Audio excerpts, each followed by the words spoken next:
head down to Kristen Balboni for our Gatorade Herd Around the Cooler. Taylor, first of all, I just want to say I'm glad all three of us got the memo on Blazers. But you are right. Training camp just wrapped up on Thursday down at Wofford College in Spartanburg after the second of those joint practices with the Ravens. They've also joint practiced with the Colts earlier in a trip to Indianapolis. So all told, it was 4 weeks. 2 joint practices with the Colts and 2 with the Ravens. They were just one of 7 teams to do 2 sets of joint practices, and head coach Matt Rule told us that they got everything out of training camp that they were hoping for. This is the first traditional training camp for this coaching staff and many of these young Panthers players. And Matt Rule said, you know, from going out to dinner with the position groups to getting so many reps against 2 good, talented teams, it was everything that we're hoping for. And as Steve knows well, the fruits of a traditional training camp will pay dividends not just tonight, Taylor, but all throughout the regular season. KB, I tried to step my game up tonight, but I'm the 3 seed when it comes to the Blazers. There's no question. You and Smitty are the top 2. Baltimore won the toss and elected to receive, so they'll get the football first here tonight. So Joey Sly will kick things deep to the Ravens. Devin Gray. Stay away, gray clouds. Let's play some football tonight, hopefully uninterrupted and dry. It's been a nice day, but hot this week, really hot, which is why those practices that KB was talking about were early in the morning last week up in Indy. They could do it in the afternoon, not here in the Carolinas. Joey Sly, third-year kicker for the Panthers, kicks it deep, and he's going to do that all season, giving the opposing team a touchback, and they start at the 25-yard line. Here's our Atrium Health starting lineups. So take a look at what Baltimore brings out onto the field for the first time tonight.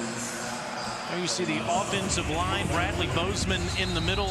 Alejandro Villanueva, one of the best right tackles in the game. J.K. Dobbins out of Ohio State in the backfield. Big Mark Andrews at tight end. And Lamar Jackson under center on the first snap of the game gives it to Dobbins, and Dobbins plows ahead for 5. It's 2nd and 5. Lamar Jackson, the MVP from 2 seasons ago, Steve. They love him in Baltimore. They love him in Baltimore. He's done a fantastic job. Unfortunately, Taylor, the quarterback is Huntley, a quarterback from the University of Utah. You did that so I can do that for you. Lamar is not out there. Tyler Huntley from the Utah Utes getting the first snap of the game. And gives it to Dobbins again, and Dobbins goes ahead for 4. It's 3rd and 1. This has been the bugaboo for the Panthers the last couple seasons, getting off the field on 3rd down. As you look at the starting lineup for Carolina, presented by Atrium Health.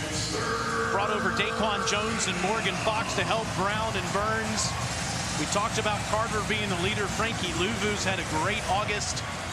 And the rookie, J.C. Horn, in a Panther uniform for the first time tonight. Carolina was 31st in the league getting off the field on 3rd down last year, and they can't this time either. First down run straight ahead by Gus Edwards near midfield. You just gotta take care of the middle. You can see right here in the middle of the screen, you got a great job of Daquan Jones taking care of his guy, but the other guys have to rally around there. You can't just have one 11th player making it. You need to have all 11 players making the tackle and game tackle. We're going to talk more about these starters and how much they play and if they play. We thought we would see Lamar Jackson based off of what Coach Harbaugh said for a series or 2, and this one's picked off by the Panthers. Heading the other way comes Carolina's Hassan Reddick. Known for all the sacks he gets, this time he gets the first turnover. Hassan Reddick does a great job of covering the linebacker, He's a very good cover linebacker. However, he is also a great athlete. You can see right here on your screen, number 43, Reddick is utilizing his speed. Derek Brown right there, number 95. tipping the ball, being double teamed, but keeping active hands. That's what you want to see from your defense right there. To give up a big play and then come out and make it up. The passion in your voice about Derek Brown is exactly what Panther fans want to see from last year's first-round draft pick. And now for the first time, Sam Darnold is on the field at Bank of America Stadium as a Carolina Panther. He's got Chuba Hubbard in the backfield, and he's going to throw. Darnold. First down catch made by Robbie Anderson, and Robbie is inside the 20-yard line. These two hooked up as New York Jets teammates for 2 years before Robbie came a year before Sam did. I love Sam sitting in the pocket, no happy feet, delivers the ball to Robbie Anderson, who runs an excellent route against Peters. Peters is a calculated gambler, and you know he's going to jump that route. And Robbie Anderson got up on his heels, caught that ball, and finished it. 15 yards for the sixth-year player out of Temple that went over 1,000 yards receiving last year. Now it's Hubbard in the ground, hitting the hole. It's first down, or right at the marker, I should say, inside the 8-yard line. Nice run by Hubbard. And here's our Atrium Health starting lineup. See who's around Chuba tonight. First up front. Got to give these guys credit for what they did on this last play. Matt Paradis, the leader of that offensive line. In the middle, Taylor Moton at right tackle. Got the big contract. Chuba Hubbard, the rookie out of Oklahoma State. And watch out for Dan Arnold. We might hear some Darnold to Arnold tonight. Second and short, under center. It's Hubbard, and he trips up, but he does get enough for the first down. Defensively for the Baltimore Ravens, one of the best units in all of football, as you would always expect from a John Harbaugh team. Justin Matabike, Pernell McPhee, surrounded by Broderick Washington and Justin Ellis. Patrick Queen, one of the top linebackers in the game. And in the secondary, Marcus Peters, an all-pro back there with Anthony Averett. First and goal, Carolina. Darnold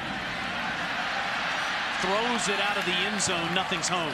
That's a great decision by Sam Darnold. I love his sitting in the pocket, keeping his eyes down the field. And what do we talk about with this offensive line? Can they protect Sam Darnold? He looked pretty protected on this play. Look at that line right there. Look at all of that protection. Moving around in the pocket, and makes a great decision by throwing it away. Throw it away, live for another day. That's what you want to see after all the interceptions. 3 years in New York, 39 of them for Darnold. Second and goal. Hubbard follows blockers, gets near the goal line, and he's just shy of 6. Hubbard is so patient. He does a great job of great hesitation, keeps his eyes down. But look at that ball covering, and look at the lineman going down the field blocking. Giovanni Ricci, the tight end, coming back and lining up at fullback there. Got a hat on a defender to set up this third and short. What does Joe Brady, the offensive coordinator, dial up here? Just about a yard to go to get to pay dirt. It's Hubbard straight ahead, and he's stone short. He ran into Big Baby, that's what we call him, Brandon Williams. He's not a baby, though. Brandon Williams right there. Deshaun Elliott, Patrick Queen, clogging the gap. Great game tackle. What I love to see in the preseason, you have a goal line stance. Matt Rule says keep the offense on the field. Colin Thompson is the fullback lined up in front of Chuba Hubbard. This is probably a pass. Just a slight guess. And instead to the ground, Hubbard, can he get free? No, he can't break tackles, and the Ravens stone the Panthers on a goal line stand. Deshaun Elliott with the tackle. Right. We'll be back to see the Ravens on offense in just a moment.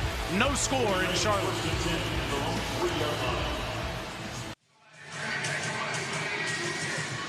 Well, Deshaun Elliott and the Baltimore Ravens defense hold Sam Darnold and the Panthers out of the end zone. How about this fourth down play, Smitty? It's a great opportunity for us Carolina Panthers fans to really know how strong are we up front. Goal line is really about the man versus man. Unfortunately, they had more men than we were capable of blocking. That's been the big question mark with the Panthers offense going into the 2021 season, is how will that offensive line hold up. Now, from their own 3-yard line, the Ravens start on offense, and it's Huntley handing it off to Dobbins, and Dobbins gets nothing. Julian Stanford with the tackle.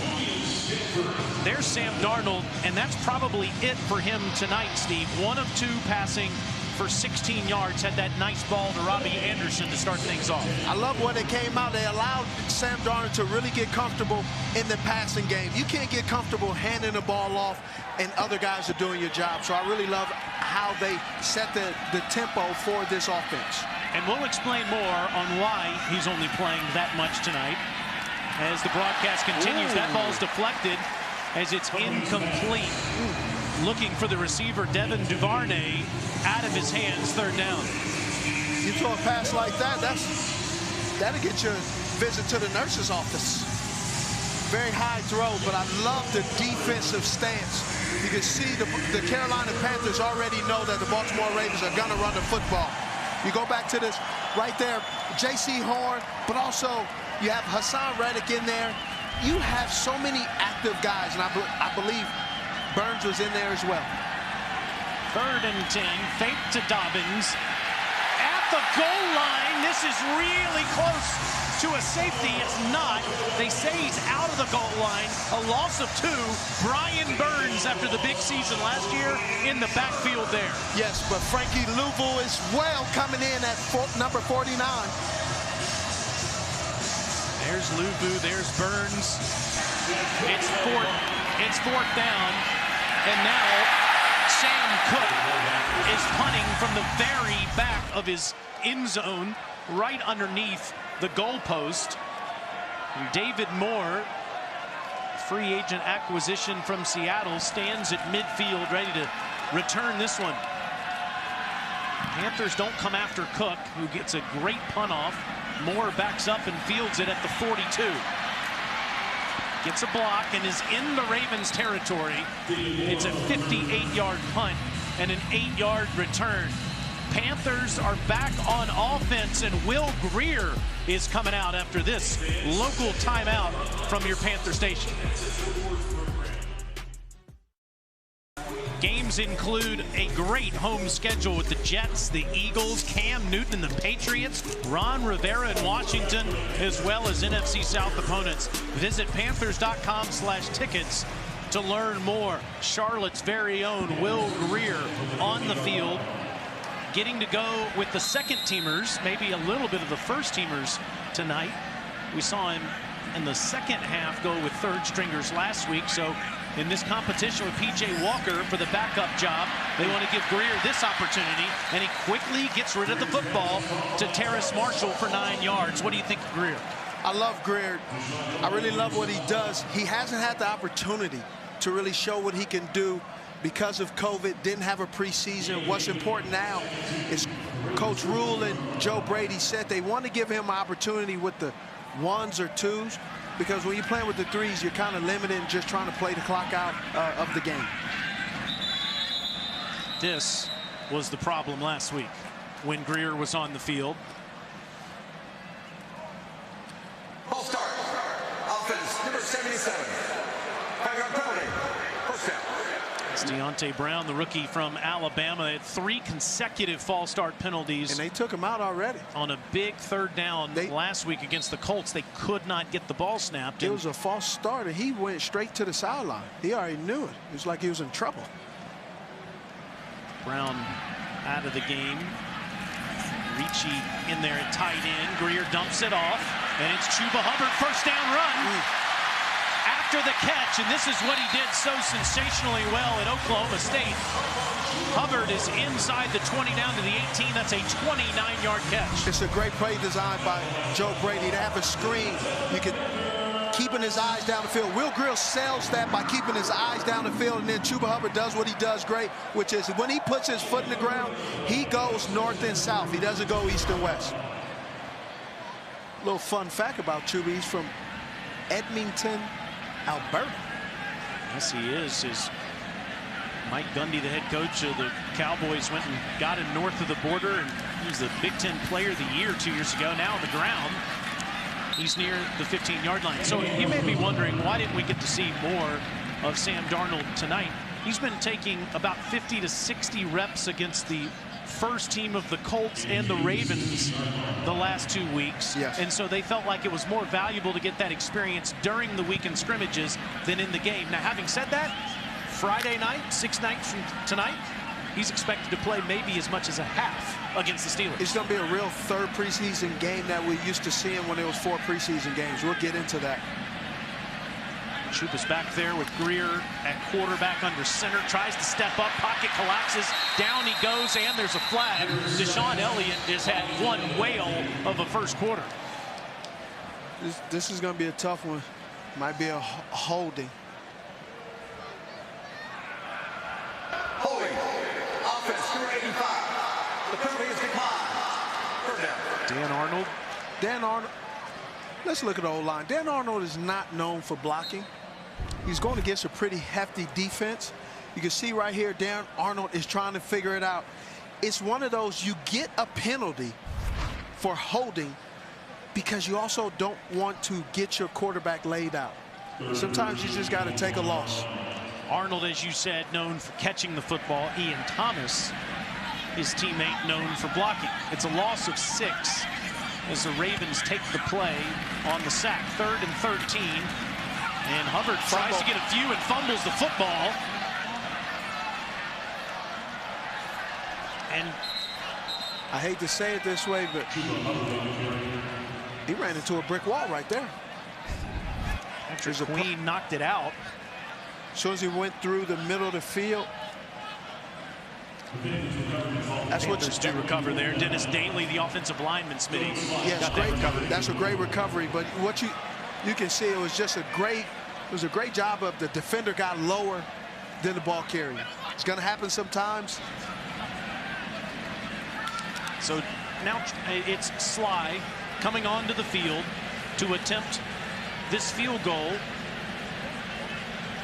37-yard attempt for Sly, and he misses it to the right.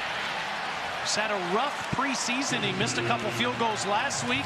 Good snap by J.J. Jansen, good hold by Charlton, but Sly pushes it. No score in Charlotte.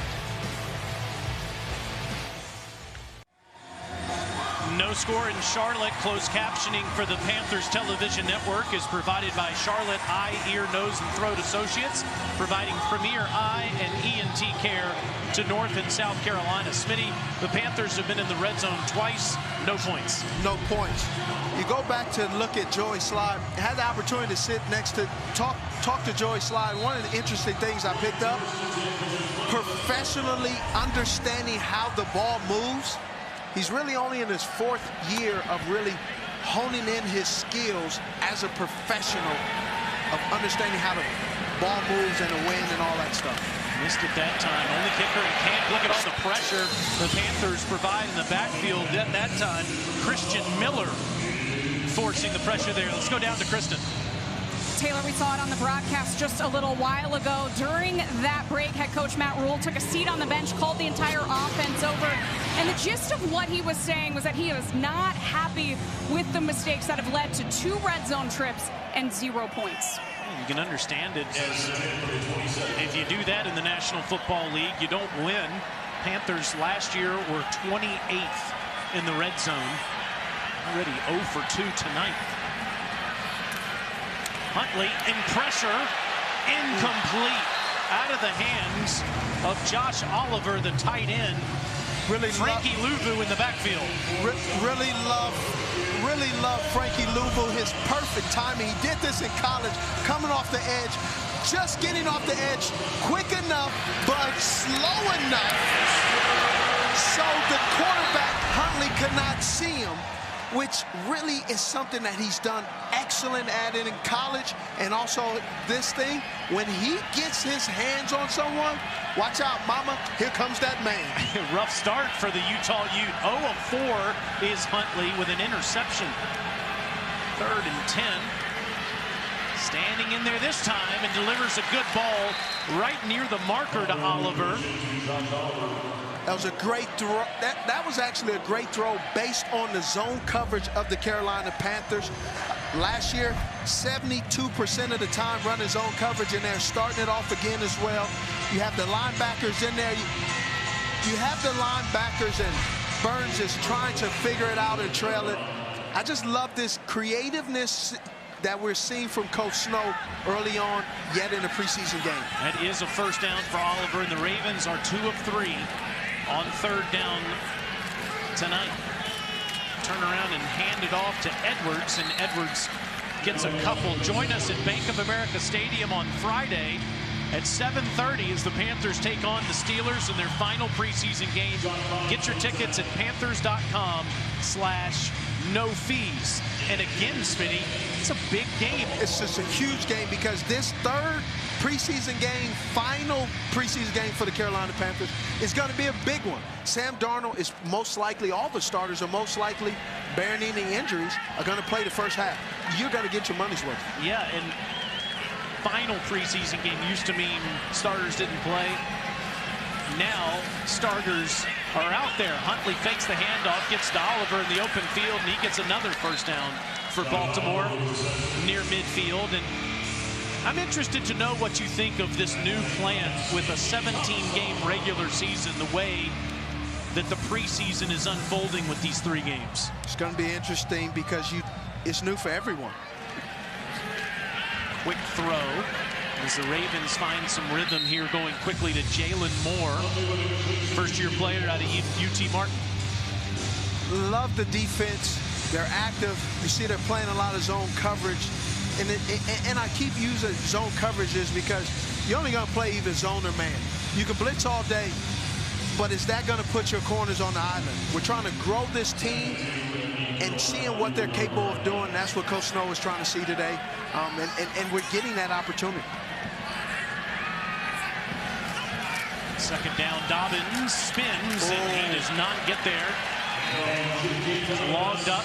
Nowhere to go, and I love this. I love the way the defense is playing. They got a lot of trickeration going, cutting down the linebackers, cutting down the D linemen. Gross-Matos is in there. Etor Gross-Matos is in there, number 97. Baltimore Ravens run a lot of different things. They'll hit you in motion. They'll get you with a lot of different eye candy. Discipline is the most important thing for the Carolina Panthers. We're going to keep tracking this. Colts were 9 of 16 on 3rd down last week, and the Ravens are 3 of 4 tonight as Gus Edwards moves the chains down to the 40-yard line. The Panthers were 31st in the National Football League getting off the field last year at 49%. And that's the thing that defensive coordinator Phil Snow keeps harping on. You want to win in the NFL, you got to get off the field on 3rd down. And sometimes right now with the Carolina Panthers, we're a little bit light on the edges. We've stonewalled them going up the middle, but on the edges, right and left edges, it's really kind of one of those things where they're getting a lot of opportunity to get those first downs. Huntley throws into traffic, but caught by Benjamin Victor, and he picks up 9. Charlotte will serve as the epicenter of entertainment in the Southeast this fall. Visit Ticketmaster.com for tickets and information on upcoming events here at Bank of America Stadium, including the Dukes Mayo Classic college football games. You have ECU against App State and number 3 Clemson against number 5 Georgia, plus some big concerts as well. Gus Edwards breaking tackles, first down Ravens as he gets near the 20-yard line. You got Josh Bynes misses the tackle in the backfield, and you climb up to the 2nd level. I hate to say it this way, but you can start to see that some of the starters are out and how easily the Baltimore Ravens are now moving up the field on our number 2s. Huntley, nice ball, first down, he drops it, and the ball is out. They're calling that a fumble. Another play by Carolina. Another play by Pac-12 fellow Frankie Louvu. Just 2 plays by Frankie Louvu. Wazoo product has looked so good in August and so good tonight. Now, let's see, is this a catch and a move? Oh, yeah, that's an athletic move. With the new rules, they say you have to do an athletic move. That was very athletic. Sean Chandler as well comes in and makes a play. I would debate that it was very athletic. But yes, he did turn and move. Did he have possession of the football while he made that move? Taylor, I've seen your gene pool. That is athletic if you compare it to you. Oh, come on, all day long. Now, if we're on the golf course, compared to you, there's no way that that's very athletic. They're staying on the field to make sure that he had possession of the football. Oliver did as he turned and made that borderline athletic move. You know what I love about this play? Coach Rule discussed about some players who are not getting a lot of credit. Frankie Louvu was one of those guys. Well, they saw what they needed to see. First down, Panthers at the 12-yard line. Will Grier wanting to show some signs, make him the second-string quarterback, throws into traffic, and Brandon Zylstra one-on-one with Anthony Averett, incomplete. Great route by the receiver, a better ball placement by the quarterback. The only way Brandon Zylstra can catch that pass is he was on a 10-foot ladder that extended. Averett, the fourth-year player out of Alabama. Looks like he's got some crimson hair tonight. Grier hands it off, and it's Spencer Brown, the rookie out of UAB, in what should be the last play of the first quarter, a 2-yard pickup. It's no score in Charlotte at the end of one on a steamy summer night here at Bank of America Stadium. Great to have fans back in the stands. Defense making some noise in the early going. Can the offense back them up? We're back after a word from your local Panther station.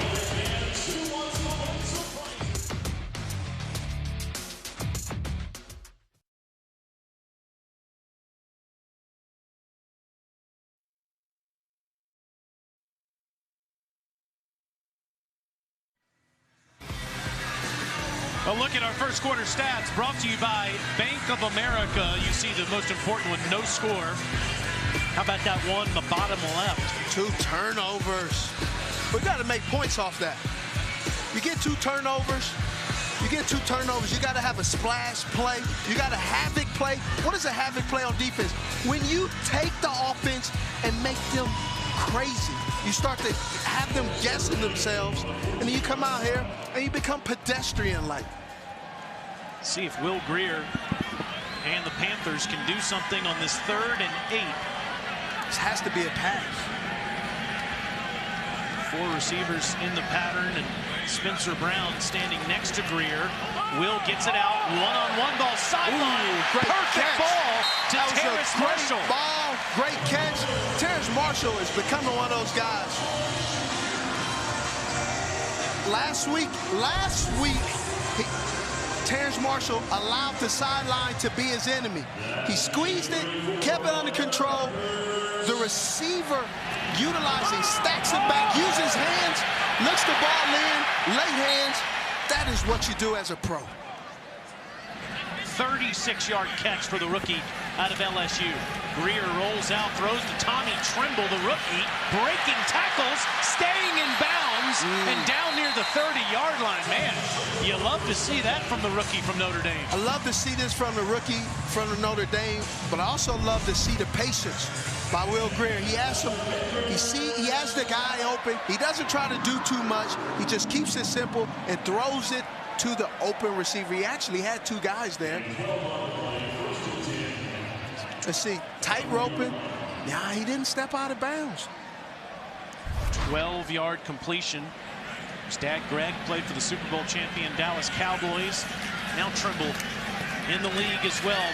Brown's got no place to go, loses yardage back near the 43-yard line where Nigel Warrior, the former Tennessee Volunteer, he wraps him up. What have you seen from Will Grier in this first half? What you've seen from Will Greer is a young man who's getting his opportunity. You know, he's a little bit nervous, but he's throwing the ball pretty good. I love what he's doing there, mixing it up, run and pass. He's throwing the ball very accurate at times. That's what you want. And he's running with the number 2s. 4 or 5? Yep. I'll take that. Just need a touchdown, though. Bunch formation with trips to the right. Quick pass to Marshall with blockers in front. Terrace does a good job of making something out of nothing down to the 35-yard line for 8 yards. It'll be 3rd down from there. I really love this play. They're mixing it up, getting the Baltimore Ravens on their heels, saying, look, we're going to run the ball. We're also going to throw screens. Really love this screen, but one of the guys that you look at, you got 2 double teams going right there. You love to see your young guys getting active, not also just blocking, but catching passes as well. Empty backfield for Greer on this 3rd down and 5. Fakes the quick handoff and takes the sack. Chris Smith wraps him up, and it's 4th down. Local guy here in Charlotte, Chris Smith. We got to have some better blocking up front. You got a complete miss. You got a complete miss by Dennis Daly, number 65 guard. Just can't do that. You threw a lookout block. That's the 3rd time the Panthers have crossed midfield, and they have nothing to show for it. Joseph Charlton punts for the first time. Only punter in camp. Jansen snaps it back. And Crochet lets it go over his head. What a punt. Perfect. Chuba downs it at the 2. That's what I love about this team. They're one of the youngest teams in the league, but they have a lot of players that will contribute. Chuba Hubbard, running back and special teamer. Be part of every home game when you become a Panthers PSL owner. For a limited time, we're offering Panthers fans special welcome back pricing on PSL starting at $600. Secure your spot today by visiting panthers.com/tickets/PSLs. Baltimore Ravens in their own end zone. Huntley throwing from out of his own end zone near the 6 to DeVarnay. It'll be 2nd down after a pickup of 5. There's Christian McCaffrey not playing tonight. He did go through a full warm-up. What have you seen from CMC in the scrimmages the last couple of weeks? Explosiveness. He puts his foot in the ground and goes. His athleticism. He has all the tools in the shed. He's the guy, the cute girl, the great car, and the great hair. He needs some of that here. 2nd and 5, and it's Williams who gets up to the 10-yard line. It's a pickup of a couple. Really love the tackle by Oliver. Down here in the middle of your screen, he's coming in.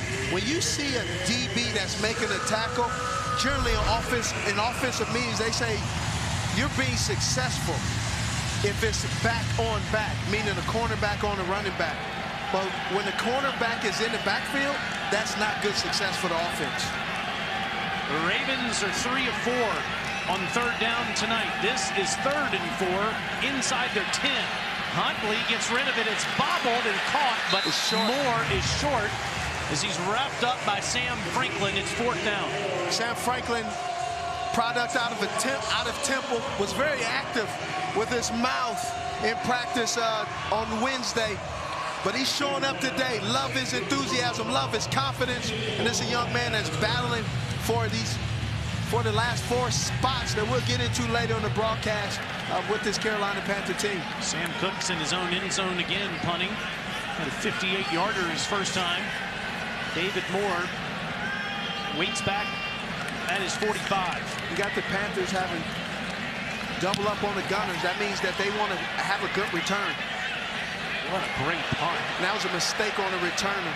Special teams coach Chase Blackburn is not going to be happy. 64-yard punt by Sam Cook out of Nebraska. We'll be back after a word from your local Panther station. Welcome back to Bank of America Stadium. No score here, but I am here with Panthers' first-round draft pick, J.C. Horn. Always appreciate you doing the lean to get down to my level. Well, we did not see the starters for very long, but that defense certainly made a statement when you were out there. What was it like to come out and set the tone with that turnover? It felt good, you know, just having leaders on the defense. It made me feel way more comfortable as a rookie. And when I got out there, we just played fast, you know, talked a little bit, had fun, and I was picking that Coach Rule telling me we went by too quick, man. Yeah, you want to get back out there. I know you would if you could. You talked about your comfort level as a rookie. What was it like being here for your first game action at home? I felt good, you know. I thought it was going to be, I wasn't getting nervous all day. And when I got in the game, it was actually like slower, the time between plays. So I had time to gather my thoughts, and I felt good out there. You know, like I said, I wanted to stay out there a little longer. What did Dad tell you to expect? I imagine he's here somewhere, Joe Horn. What did he tell you to expect from those first few reps? He just told me to play my game, you know, go out there, play fast and physical. And I'm here for a reason, and that's kind of the mindset I took into it. You know, it was fun while I was out there. You had almost 100 reps against the first team from both the Ravens and the Colts. What did you learn over the course of training camp? The game is faster in the NFL. And it was just good quality reps, and I also learned that I could dominate, you know, in this league. You know, I'm here for a reason, and I felt comfortable between these 2 weeks, and I just can't wait for week 1. Before I let you go, I got to ask you, because as Steve Smith was down at the joint practices with the Ravens, he was very impressed by the way you were not willing to back down, whether it was on the field or off the field when things got a little spicy. Yeah. How do you feel when it comes to that, you know, your comfort level and giving it back to these wide receivers? That's just who I am, you know. That's just how I was raised, you know, just bring the fight to people and don't back down to nobody. And Steve Smith was a dog, too, and he did it, so I'm glad I got his approval.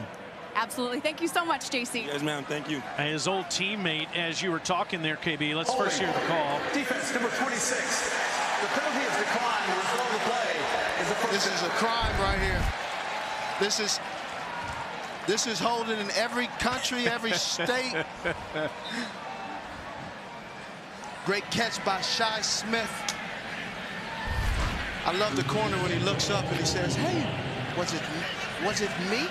Nigel Warrior's the one that had the hand on David Moore there. 18-yard completion to Shi Smith, J.C. Horn's old teammate at South Carolina. And now it's Hubbard that goes to the ground for a few. After a couple of tight end catches, too, that Greer found Trimble and found Ricci on as Greer has moved the team down the field. Now, J.C.'s big move is putting the seatbelt on. Yes. After he bats a pass down or Correct. creates an interception. What would have happened if he did that to 89? I mean, he can put his chow seat on there all he wants. Yeah.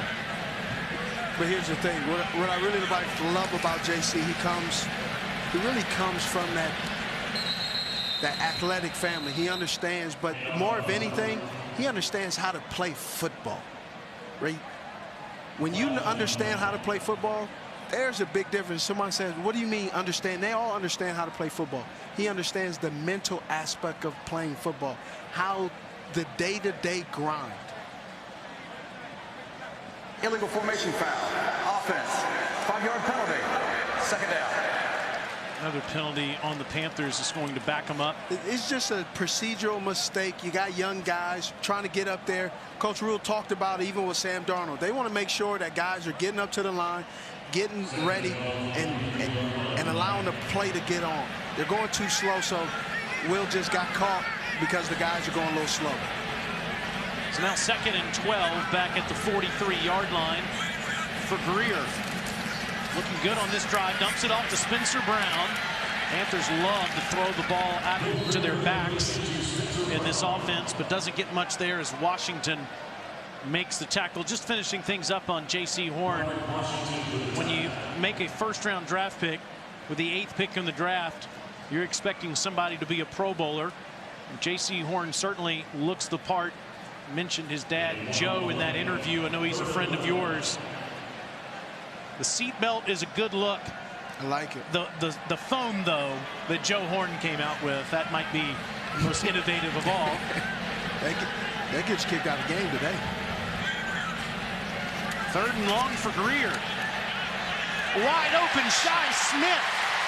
First down, Carolina. I love that play with Shi Smith. But what made that happen is Chuba Hubbard getting the block on the blitz.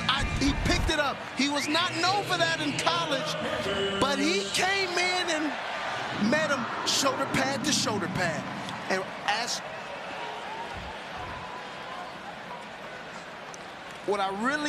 why that is that important? Because you can't ask a wide receiver to catch the ball. I got these numbers too. Pretty good. And they're moving the pocket a lot. He's career's completed 8 in a row.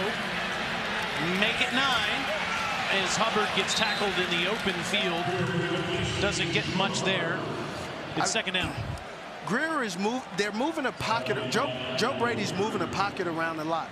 And I have to say it's when you look at this offensive line, they're gelling together, they're figuring things out. But if they don't move this pocket, our offensive line will struggle. Trent Scott he's on the struggle bus a little bit, so moving the pocket is going to really help him block well. They're 11 of 12 now as they go to the ground to Chuba. And so it's again third down. What do you call here, Steve? They've been successful on this drive on third downs. Well, what you call here is not what you called in the first quarter when you're on the 3. Don't call any of those plays. I would say give a play action, some kind of play action. You haven't been moving the ball between the guards and the center, so go outside. To the top of your screen or where all those wide receivers are. Tight end at the bottom. Greer, miscommunication. That's a shame too, because Ishmael Hyman, it was wide open. Yep. Great play design. And you just throw the... I hope the ball got tipped. No, it didn't. My hope did not help us. That was just an inefficient throw. That's the nice way of saying it. 41-yard attempt for Sly. He is the only kicker in camp. He needs to make this kick. J.J. Jansen playing the first half again in the battle to continue to be the long snapper. It's a good one back, and this one is right through there. I'm glad he made that one. He missed that one. I would imagine they would bring in some kickers. You and me both, my friend. Panthers score first tonight here in Charlotte. Panthers strike first, 4-time across the 50, finally score. The Panthers game day program is now digital. Visit Panthers.com or download the Panthers app to access more information about today's matchup. I am sure Matt Rule, the first thing he would say is more points on the board. He loved practicing against the touchdowns. Yeah, not points. He wants touchdowns. It should be 17-0. You know, the other thing he would say is he loved practicing against the Ravens this way. He really is impressed with the way John Harbaugh has created the identity of that franchise. You know all about that. Yeah, when you talk about this Baltimore Ravens team and just the AFC North, it's the black and blue division. You know what they stand for, what they bring to the table. And when you talk about the Carolina Panthers in that NFC South division, it's more of a finesse division. And you can say, that's not true. Well, it's only really changed to a dominant, physical type of division is because the Tampa Bay Buccaneers. They've done a great job. Bruce Arians done a great job of really establishing being a physical team. And the Carolina Panthers need to raise their game to be able to compete with a Tom Brady and company in Tampa Bay. Clearly the standard in the National Football League is they return virtually everybody. That's very rare. It really is. Nate McCreary, the rookie out of Saginaw Valley State, is behind Huntley, who's gone the whole first half, and he's going to air it out deep. Incomplete. One-on-one coverage right there by Keith Taylor. That's my guy. Running in stride with the receiver. What I love about this, he's keeping his eyes in front. Got a little bit caught, but the receiver starts to look up, gets his body turned. Keith Taylor is a guy who can run. He has a lot of length. and he's a physical young man, and he's young. This coaching staff really, really likes him. Conference pride by Steve Smith Sr. Oh, tonight. is he Pac-12? He's a Pac-12 guy. Oh, my gosh, guy. I had no idea. But he's in Washington, though. He's not a youth like this guy with the football right here, Huntley. Oh, that's great coverage. It is good coverage. Tight coverage right there. Barely getting that off, and Keith Taylor again. He can go all the way down the field or make the 4-yard tackle. Especially against Moore, he's as my grandmother would say, he's quick fidgeting. He's a fidgety kind of guy with Moore, number 10. Jalen Moore. Jalen Moore, he's quick and fidgety, and you see Taylor's right there step by step with him. Got a little zone coverage. Here you see it, 3 of 5 on 3rd down for Huntley. Muddy pocket, he got it off, and it looks to be complete. Caught by Gray, Devin Gray, the first-year player out of Cincinnati. Good pressure that time by the Panthers, but couldn't get home. There's a ton of pressure, and you can see Huntley. He's trying to decide, can he go? That's a great catch, too, but I love the coverage by number 38. It's Miles Hartsfield, the Ole Miss Rebels playing in the nickel tonight. Great tackle. Run. Look at the tackle by Clay Johnson. He was on practice squad last year, been dinged up. He's been hurt a little bit in practice, and it's good to see him get out there. He played for the Baylor Bears, Coach Rule's old defense, and he was a guy that he's a little bit lighter than you usually see a middle linebacker, but he seems to make plays. One of 10 guys on the roster for the Panthers that played in college for Matt Rule when he coached him at Baylor or at Temple. A lot of those guys on the Panthers now. Huntley dumps it off to McCrary, and he runs up near midfield, a yard shy of the 1st down. Great form tackle by Sellings. He does a great job of really just keeping his eyes down the field.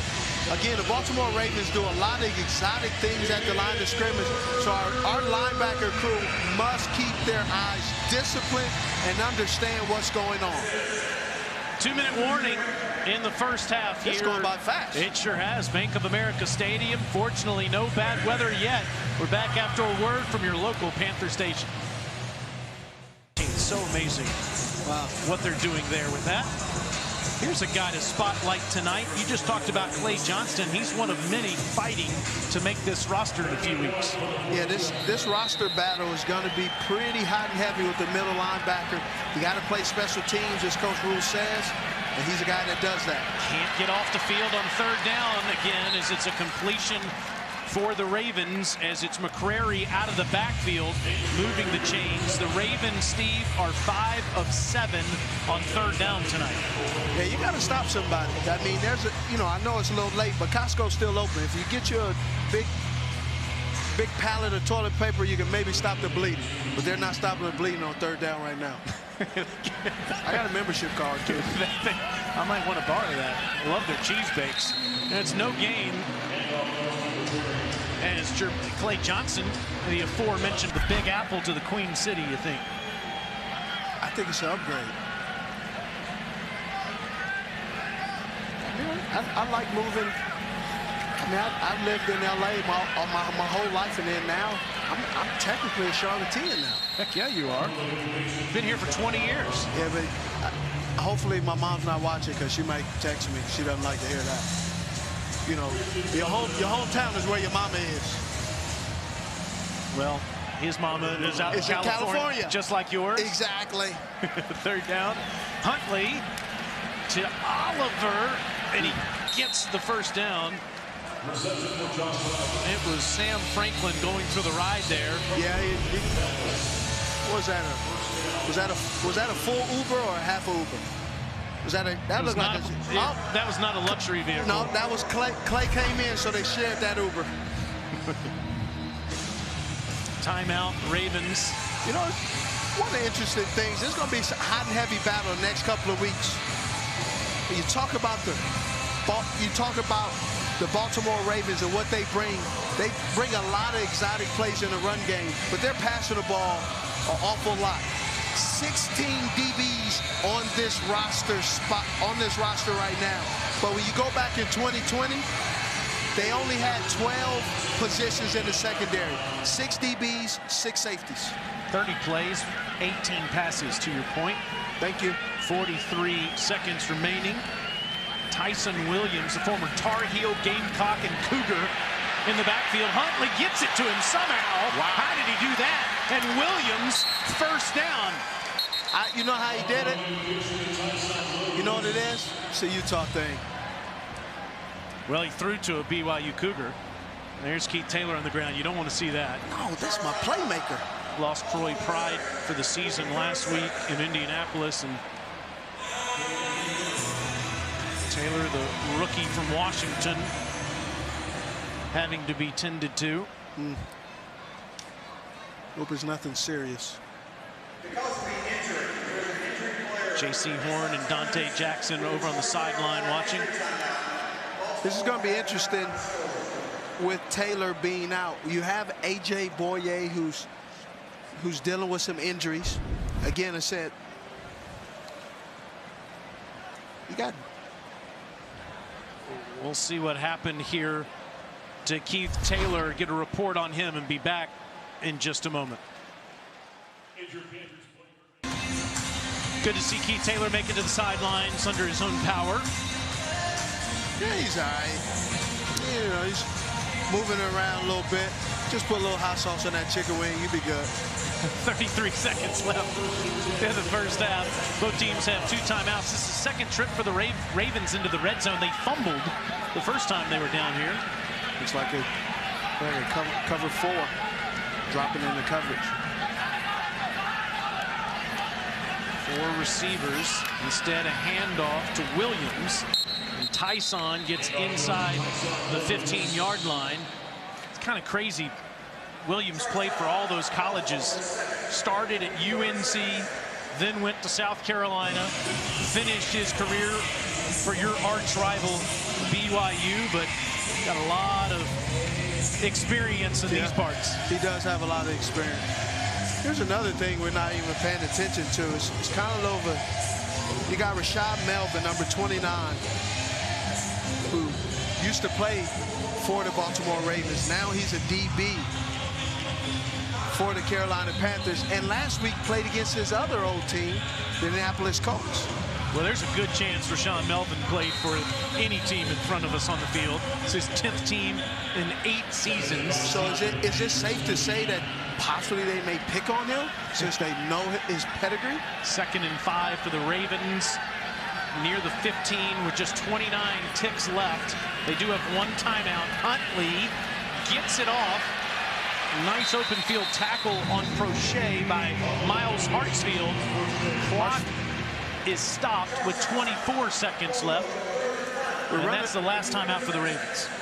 We're running a lot of zone coverage underneath, and Huntley is sitting back there, keeping his eyes down the field. Last year, Carolina Panthers ran zone coverage 72% of the time. Literally, if I round up, and I'll give them that, 0.7%, 20% in man coverage.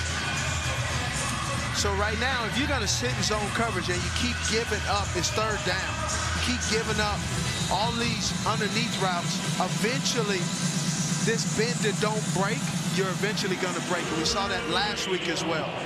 Rushing 4 and dropping $9 million is not successful football. Williams is next to Huntley. He gets the football, and he gets close to the first down. He's short by a yard, and here comes Justin Tucker running onto the field. One of the most accurate kickers in the game. You get it off. Looks like he's going to have enough time here to attempt this 29-yard field goal. 4 seconds left. 2, 1, got it off. There is a flag down.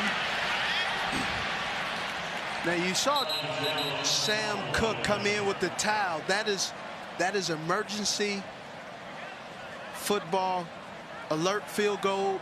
Everybody closest to the line sprint off. If you belong there,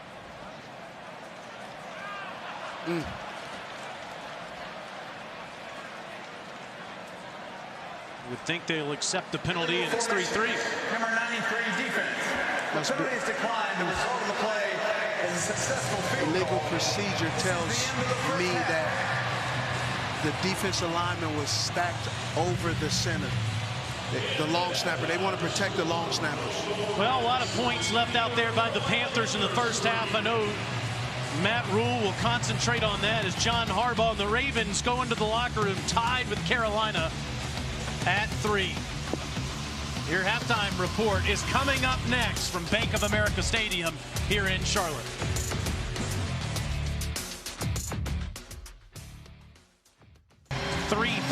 As we start the third quarter on a gorgeous night in the Queen City. Those storm clouds have stayed north of us, thankfully, as the Panther fans are in the stands for the first time since 2019. Be fun to watch some position battles in the third quarter.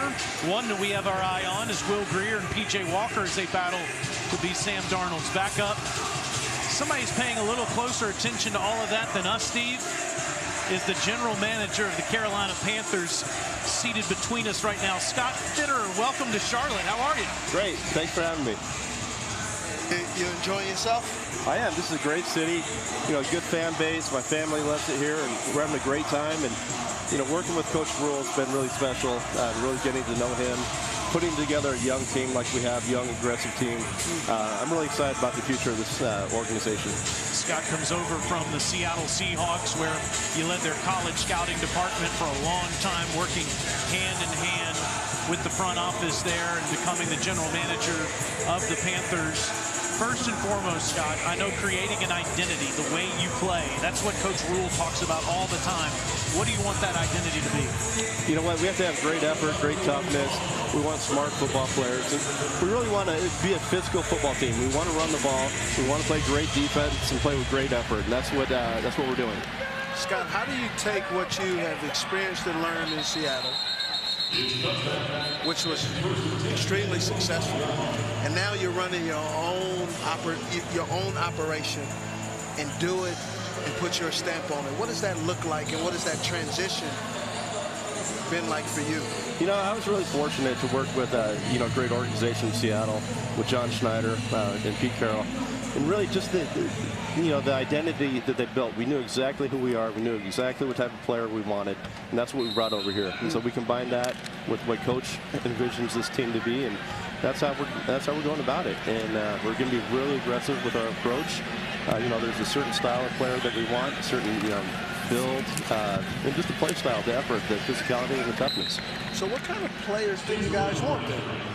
Really, I talked about the other day, we want alphas, we want tough guys. Ooh. We want the guys that can come out and take charge, and, you know, and you feel them on the field. There's a physicality and a toughness about them, and that's, you know, those are the guys that when we go out, when we send our scouts out, that's what we're looking for.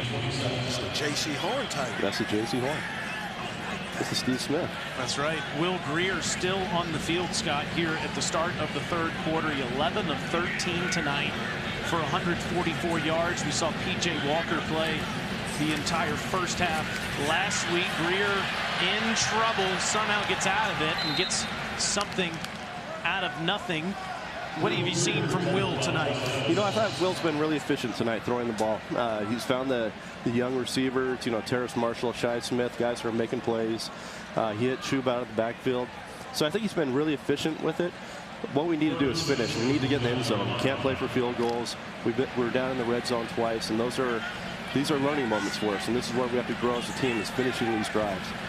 How do you evaluate post-COVID 17 games, but only 3 preseason games? Now things have changed. Right. Are you able to evaluate and still get as much out of the evaluation process with less time? Well, I think you have to go about it differently, and that's what we talked about back in February and March with Coach.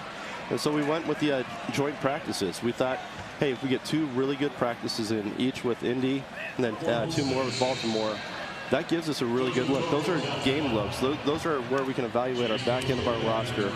And, you know, that's just, it just gives us an extra look that we're not seeing out here on the field.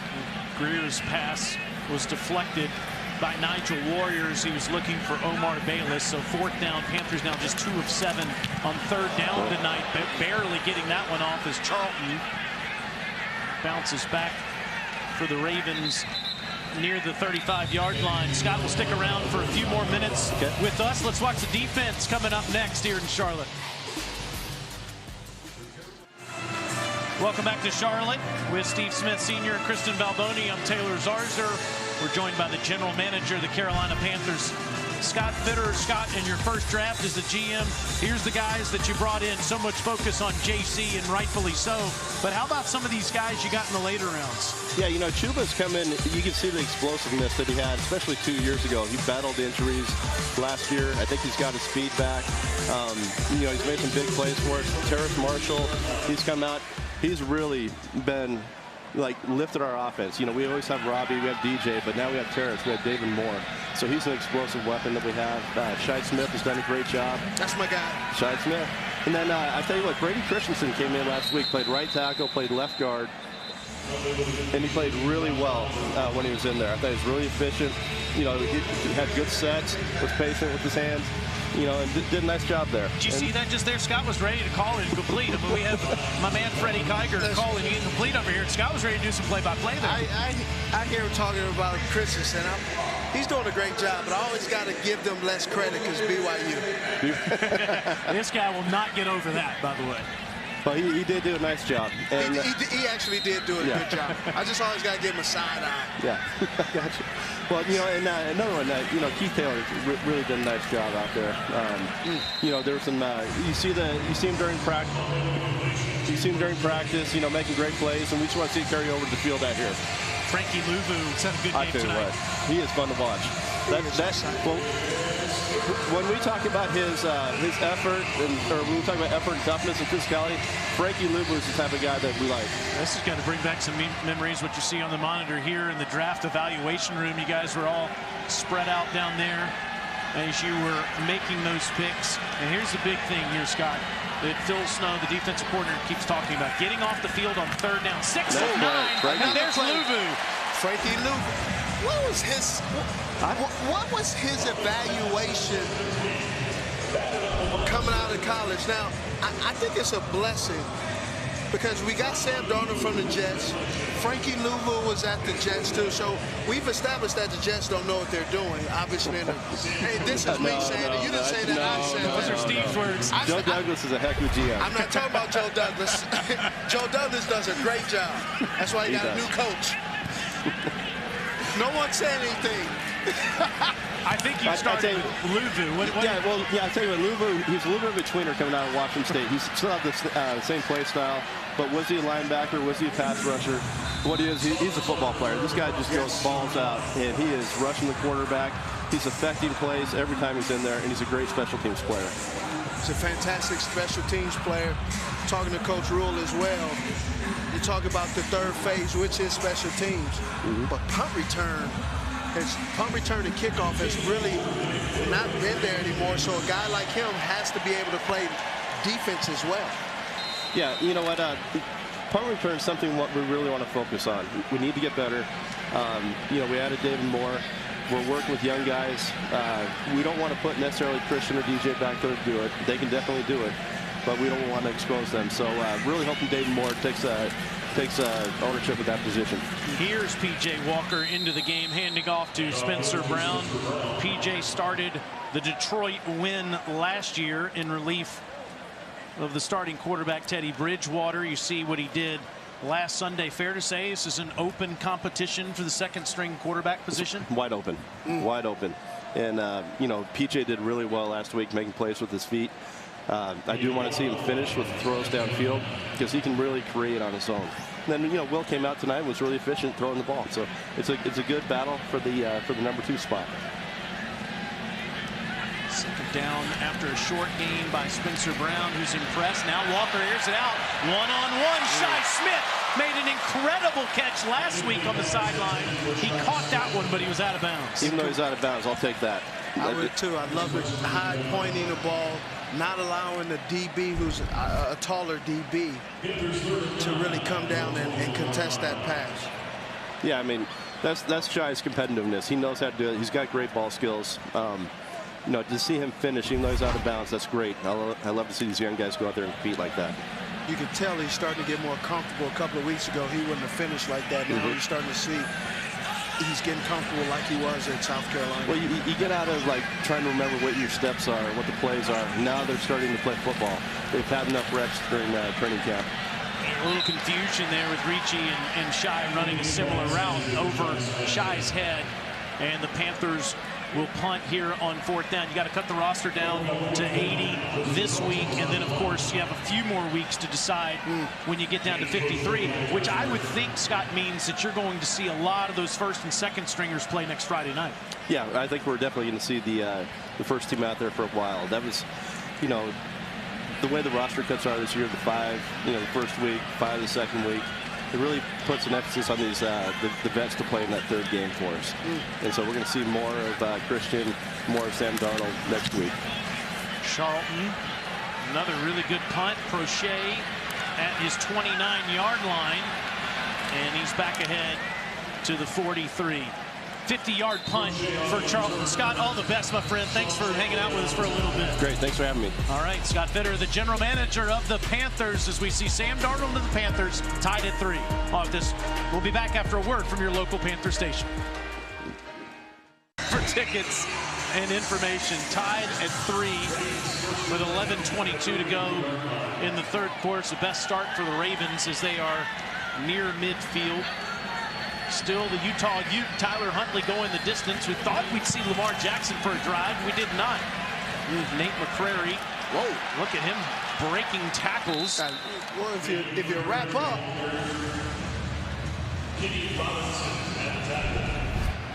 Kenny Robinson is laying on the field. He didn't actually tackle him. Johnston unable to wrap up. Robinson, 9-yard pickup for the rookie from Saginaw Valley State, and Robinson still down. Hope he's okay. Kenny, 2nd-year player out of West Virginia, taken in the 5th round of the 2020 draft. Scott Fitter is an impressive guy. He is somebody that we certainly appreciated having on tonight. We'll talk more about the new players that he's picked here in just a moment. Kenny Robinson goes off the field for Coach Matt Rule. He's moving a little gingerly.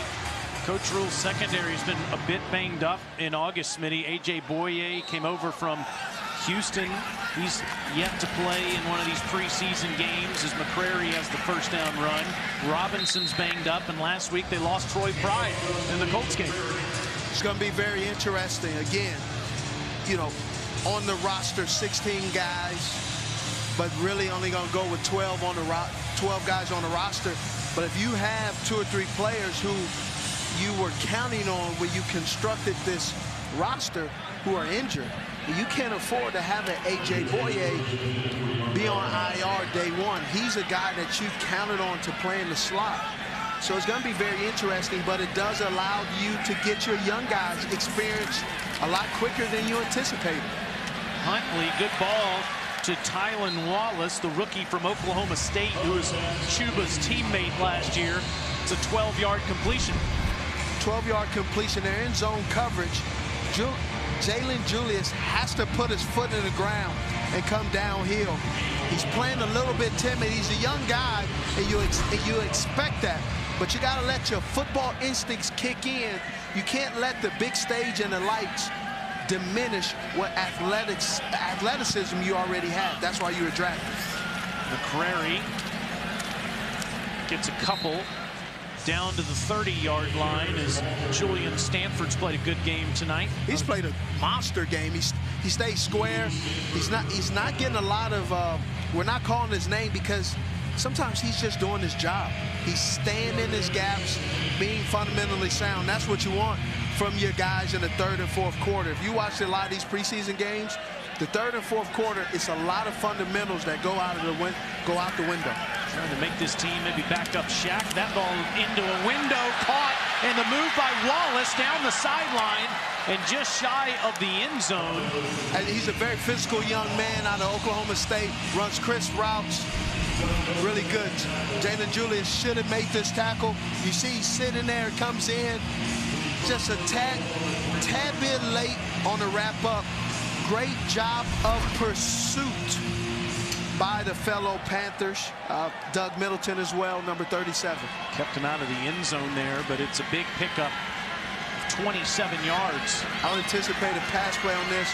They've been throwing the ball down the field pretty much. First and goal, McCrary to the ground from the 5, and he gets near the 3. It's a great tackle in on the mix would be Clay Johnson.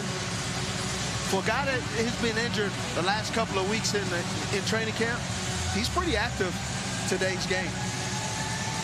See some good progress from the front 7 of the Panthers in the last couple of weeks. Can they keep the Ravens out of the end zone here? Second and goal inside the 3. Right now, you got Bravion Roy in the gap. He's going to be a guy he has to eat up 2 guys. They go right at the middle, and it's an easy walk-in touchdown for McCrary. It really looked like you really seen like a pinch technique, and you got a great block by the Ravens tight end. You just got to win. This is down here. This is where you got to win. This is these young men. This is their opportunity. This is what you hope for. This is what you want. Sometimes you get a little bit more than what you ask for. McCrary, 7 carries for 22 yards and a touchdown. Now, Jake Verity from East Carolina, former Pirate, backing up Justin Tucker in camp. And the extra point is good. Pirates start the season here in this stadium against Appalachian State in one of those Duke Mayo kickoff classics. We're back after a word from your local Panther station.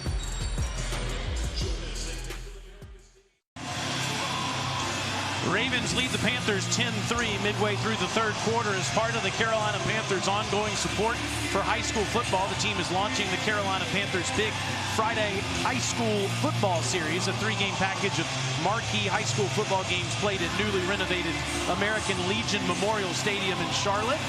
Next Saturday, it's Richmond Senior against Butler. And then you see the 2 remaining games, Charlotte Catholic against Providence. Chambers plays up on September the 24th. Stadium looks great, by the way. They've done a great job. I drove by it the other day, and I was like, where's all these people? Now, connecting the dots. You know, a little slow on the draw sometimes. Shi Smith's coming out. Uh-oh. And he's down. Can't tiptoe on that one, buddy. At the 18-yard line. Will Greer came into the game, the 2nd possession of the game, and played till the 1st possession of the 2nd half. What'd you see from the Charlotte native tonight? I saw him moving around a lot, moved in the pocket, kept his eyes down the field, delivering the ball. He had a solid performance. Had some throws that he probably wanted to get back. He possibly had a touchdown throw, but, you know, you're going to lose some. 11 of 14, 144 yards tonight. Now P.J. Walker into the game, throws to the sideline high for Shi Smith. 2nd down. That really looked like a miscommunication. P.J. with 3-step drop. Shi was still in his break. You got an older veteran quarterback with a young receiver trying to figure it out. You know, we'll talk about that later, but you got to understand these young receivers, especially out of college, they're looking at plays, they're looking at pictures versus words and just trying to figure things out and really gel themselves together before final cuts. Walker, who played for Rule at Temple, doesn't like what he sees, and he can take off here, and he gets past the 20-yard line, so it'll set up 3rd and 6 for the Panthers, who have struggled on this down tonight. Well, you got some of the linemen that were, a few of those guys are on practice squad. Some of these guys are just trying to manage and keep themselves afloat. So you're not going to get a lot of great blocking out of everyone. 2 of 8 tonight are the Panthers on 3rd down. 2 receivers to the top, and you see the trips at the bottom of the screen. Spencer Brown now in the backfield with Walker. EJ looks across the middle. He had a wide open tight end Ricci. He was hit while he was thrown. Yep. Some people say he's feeling pressure. He was all over him. That wasn't pressure. You have a great opportunity to throw the ball. Got a wide open wide receiver. You got Haynes in on the pressure. It makes it very hard for Walker to deliver the ball comfortably. It's another punt. This is the 7th combined punt of the game, the 4th for Carolina. This used to be where Mr. Steve Smith Sr. made a lot of money in the National Football League starting out. It's a nice booming punt by Charlton. Prochet fields it at the 24-yard line. And nice tackling by Ricci. Ricci makes a game-saving tackle. Prochet gets on the edge. He can go. Prochet sets it up great. It's a left return. Ricci does not cut him off. He doesn't not cut him off. He cuts him off at the great angle using his calculator to come out on him. Look at that. Now look at this. Now you had 34 returns as a rookie 20 years ago, 364 yards and a touchdown. Have the age, though? Well, it just is quick math. Panthers last year only had 20 returns, not near as much yardage. It's a different game today, though. Why is that? It's just the emphasis is so much on block. The emphasis is so much on throwing the ball. Where they're punting, where they're kicking off is at a different depth. The punters are much more skilled. They're placing the ball. Even when I was playing, they would do a directional punt or punt out of bounds. But now punters are kicking 55 yards. You have a 44-yard punt and you let that drop, it can carry 24, 25, some guys 35 yards further. And yeah, Matt Rule was telling us in our meeting with him yesterday, as you just saw, he wants to get some significant contributors on the punt team because of the significance of that play. Huntley is shoved out of bounds. Nice job there by Sam Franklin. It's 3rd down.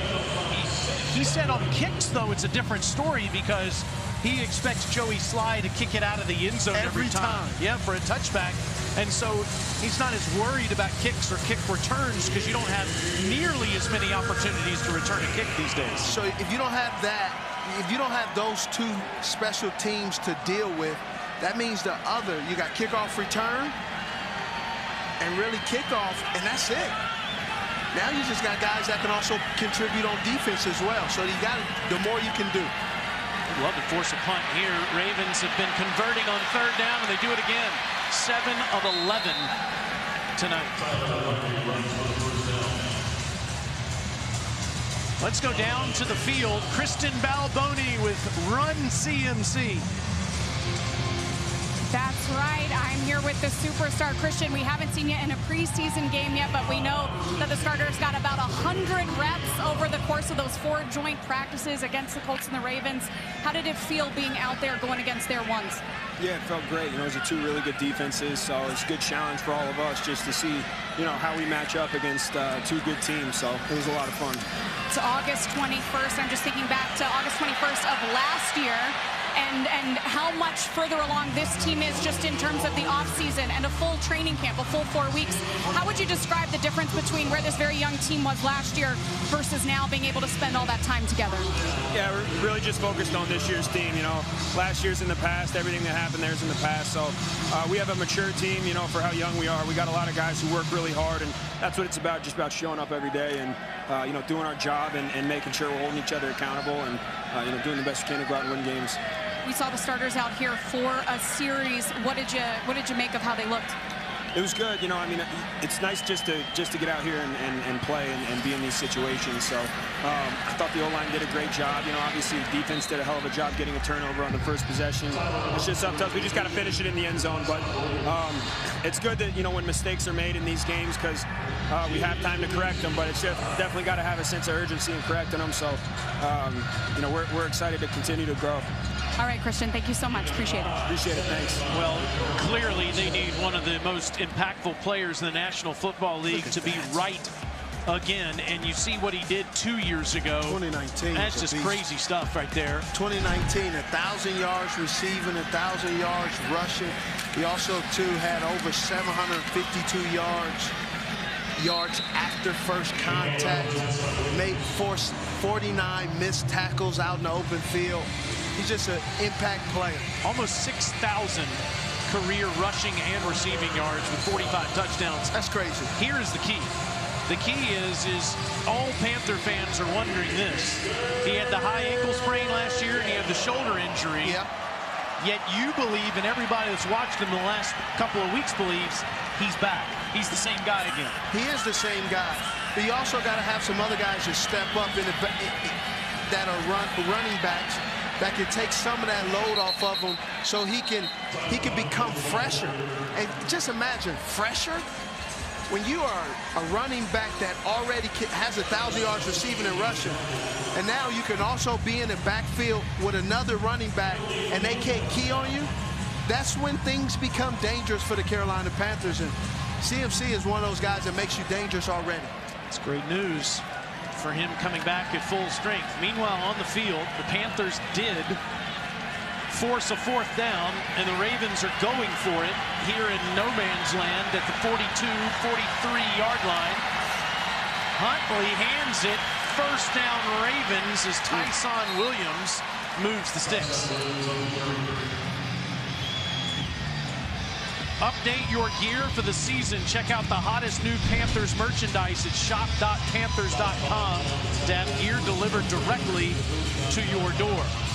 Those 89s will fly off the shelf. Then they can't sell them. They can't sell my jersey because I own them. I have probably about 500 of them in my attic. Well, there's a bunch of people that beat you to that because there's some 89s all over. I see them right in front of me right now. Before I went to Baltimore, I actually bought the whole store out. Sam Franklin deflects the pass at the line of scrimmage. People are pretty shocked by that. Franklin's doing a great job. He's making himself present on the football field. Trying to make this team. Franklin, the second-year player out of Temple, has had a good camp. So now it's 2nd down and 10 for the Ravens at the Panthers' 39-yard line. Yeah, there you go. You can get a Steve Smith t-shirt. Yeah, there we go. I don't have the t-shirts. my attic's like a swap meet. Uh-oh. A little movement. I just like it. It's not on us. I saw you look. You kind of looked like, what do I do with that, Steve, that you have all the jerseys?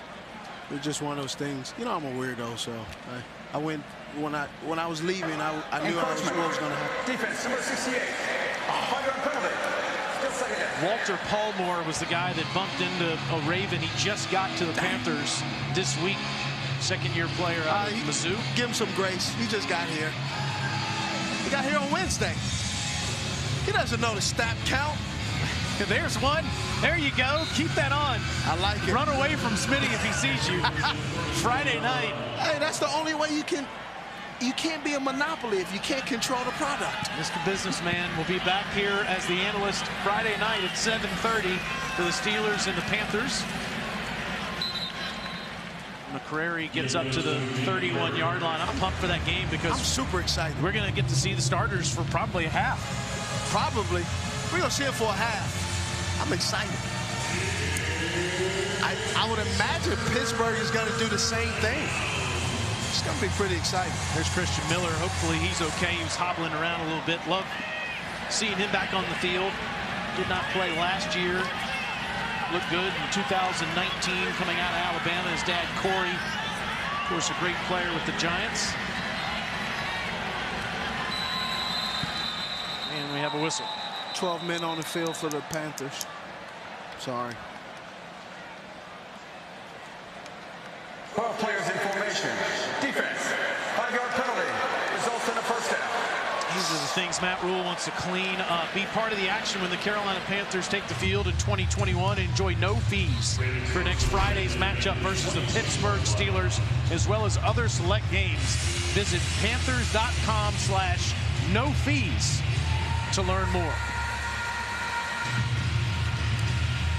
This right now, this is the interesting part. This is where the coaching staff is really going to go in on these players just to make sure they're doing things right. Good pressure that time. Great but tackle. Gets it away to Oliver. Nice tackle by Jonathan Celestin. He's been playing well. Good pressure in the backfield as well. As we end the third quarter, the Carolina Panthers trail the Baltimore Ravens 10-3 as we head to the final frame on a beautiful summer night here in Charlotte, North Carolina.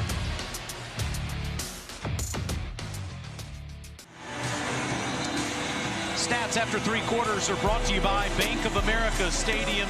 Panthers have created 2 turnovers, but they haven't made any points out of those turnovers. They did drive down the field and kick a field goal, but the Ravens have controlled the ball most of the third quarter. Oh, there you go on the right side. There's the legendary voice of the Panthers, Mick Mixon, with our friend Kurt Coleman and Jim Zoki. Mick entering his 17th season as the voice of the Panthers. This will be his final season that he announced before the season started, and he's going to come hang out with us next Friday night and talk about his career. Really maybe one of the greatest storytellers that's ever lived. Remarkable. Great storyteller. Mick has moved up in the electronics department. When Mick first came to the Carolina Panthers, he used to do his interviews with the recorder, with the microphone, but the recorder where you had to play and record at the same time, and it had a cassette player. I've never seen a cassette player in the 2000s, but Mick had one. He's old school, but he's a goodie, that's for sure. Into the end zone, Huntley goes, and that is incomplete. Hand in there by Jalen Julius at the last second as Tylan Wallace was the intended target. It's 4th down. Jalen Julius is one of those guys, they want him to play in the slot. He does a great job. Ball's in the air, he doesn't panic. He just stays there, gets his hands just enough to get it out of there, and he gets up with the patented no completion by all the DBs now. That should be taunting as a fellow receiver. I believe that's taunting. Cuts deep, doesn't it? Jake Verity from 44 yards to extend the Ravens' lead. And he does just that. Just over 14 minutes to go here in Charlotte. Let's see if the Panthers offense can come to life. We'll be back after a word from your local Panther station.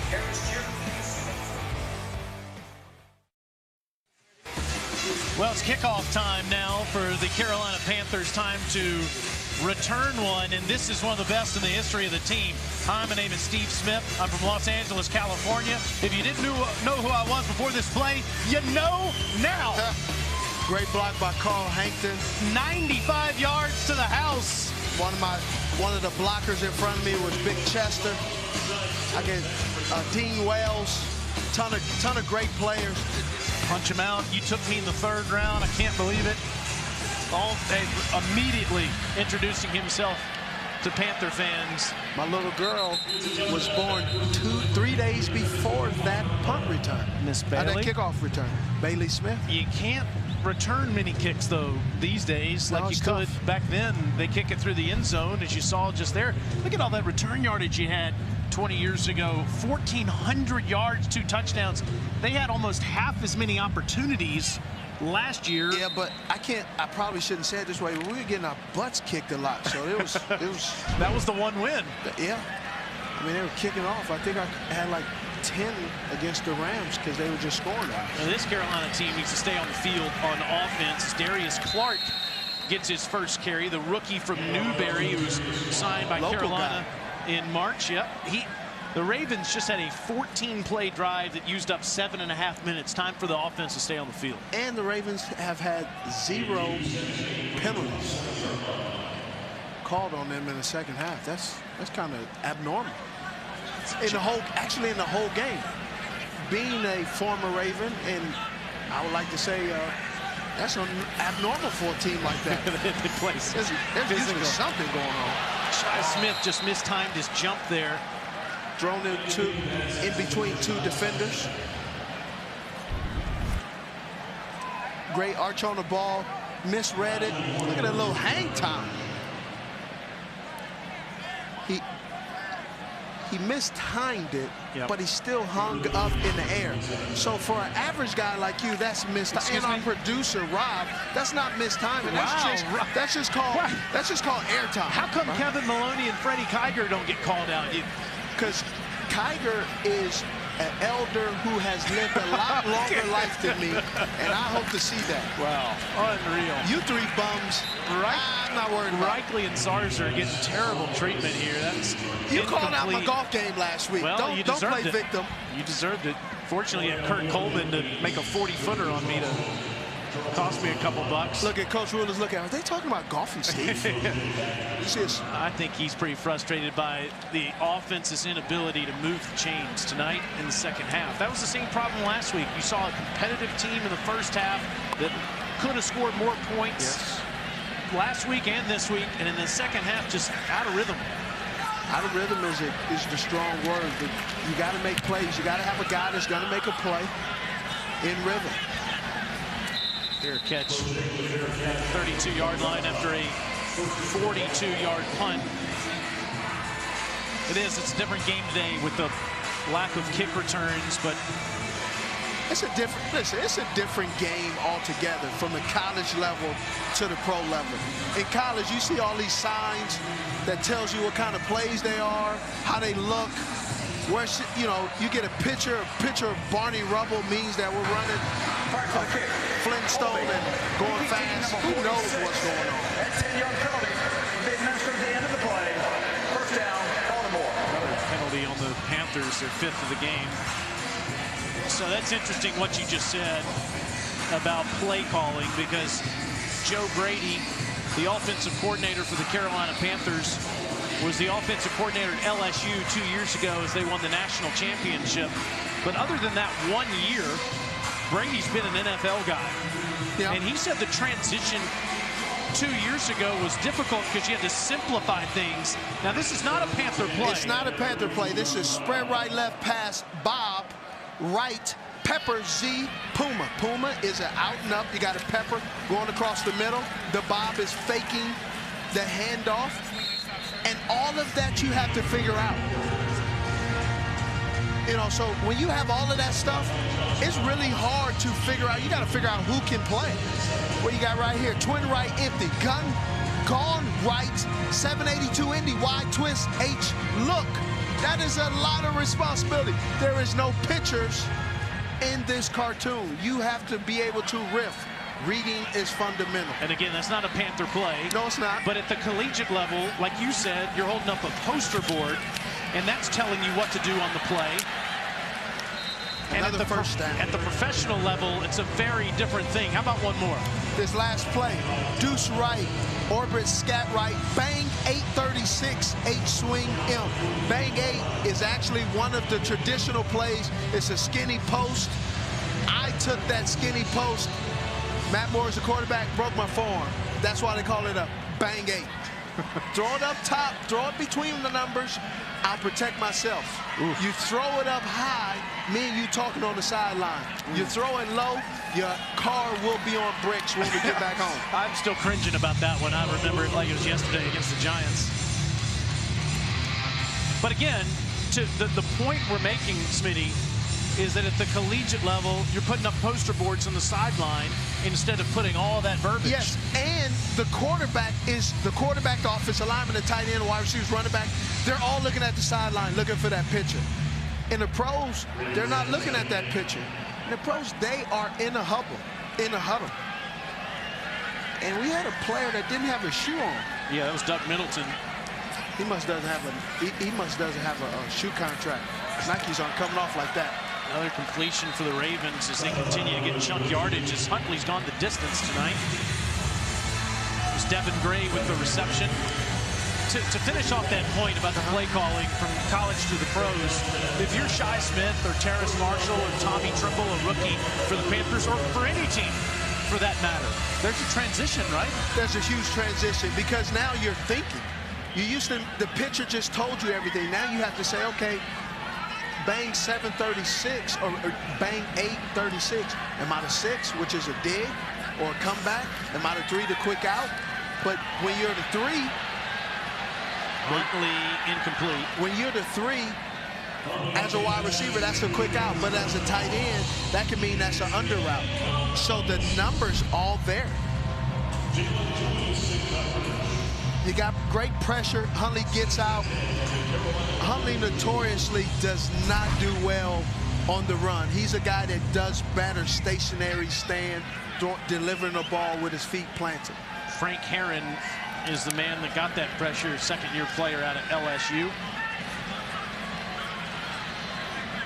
2nd and 10 for the Ravens. And some movement. Is that the first Ravens penalty? First Raven penalty. And again, last week we talked about this. 61. Michael Schofield. Why does he jump? The lineman, the DN is getting after him, trying to get on that horse. But the brother's riding the donkey. That's what the penalty's for. Donkey ain't gonna help you in this thoroughbred race, son. I'll be here till next Friday. Yeah, you will. Huntley gets out of it. Ooh. He's such a good athlete. Gets down to the 30-yard line. And if you're John Harbaugh, you got to be pretty pleased with what you've seen from your backup quarterback tonight. Yeah, you go straight up the middle. You got Clay Johnson right here. He's going to tell it. Oh, nope. My Nikes are better than your Nikes. Well, the other thing about Huntley is he fits the system. I mean, Lamar Jackson obviously is as good athletes you're going to find at any level of football. But you can call a similar game with Huntley out there. You can. It's interesting as Huntley is actually throwing. They're calling a lot more pass plays than you anticipate from the Baltimore Ravens. They run more RPO game than usual. It's another first down, 22 of 32 tonight for Huntley. He finds Oliver again. These Panther defenders are gassed. They've been on the field a lot tonight. Well, unfortunately, Clay hasn't had a lot of practice time, so right now he's getting this. One of the worst things to do in preseason is to get your cardio in the game. You start to realize I'm not in shape, and no one's here to save you. To the ground, Tyson Williams free. And near the goal line, touchdown. Unfortunately, that is a fatigue tackle. 20-yard touchdown run by Williams. Played on this field a few years ago in a North Carolina-South Carolina game. You got 1 missed tackle, 2 missed tackle, 3 missed tackle. That's 3 missed tackle. Let's throw Oliver in there as well. Let's make it 4. That's the kind of effort that'll make the roster in a few weeks. The last possession, the Panthers have been on the field, defensively have been on the field an awful lot. The fatigue, you got to understand, a lot of the starters went against the ones in practice, and now they're a little tired.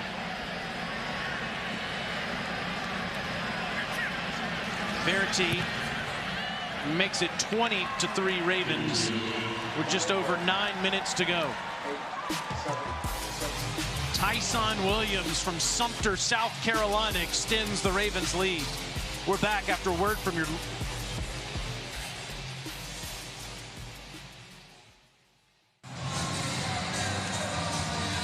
The rain has stayed away here in Charlotte tonight. That's the good news. But the Carolina Panthers want to get more done on offense.